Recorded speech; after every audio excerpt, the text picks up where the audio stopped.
Now to the latest on the first case of Ebola in the United States, and it turns out that patient 0 may have lied on a questionnaire before flying to the US from Liberia. Officials say it's too early to say whether he may have transmitted the virus to anyone else in the US. Our Song Ji-son reports.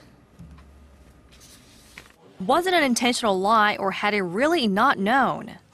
It has emerged that the first confirmed Ebola patient on American soil, Liberian national Thomas Eric Duncan, answered no to questions about whether he had cared for a patient with a deadly virus upon his departure from his home country. The Liberia Airport Authority said Mr. Duncan also checked no to a question about whether he had touched the body of someone who died in an area affected by the virus. But reports say he was seen carrying an infected woman who went on to die a day later. The 42-year-old was visiting the U.S. for the first time to see his family and friends. Soon after he arrived in Texas, he visited the emergency room with a fever and told a nurse there that he was from Liberia, but he was sent home with antibiotics without being screened for Ebola.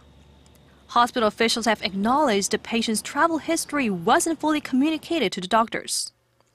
Before returning to the hospital 3 days later, up to 100 people may have come into contact with Mr. Duncan, and about a dozen of them are thought to have come into close contact with him.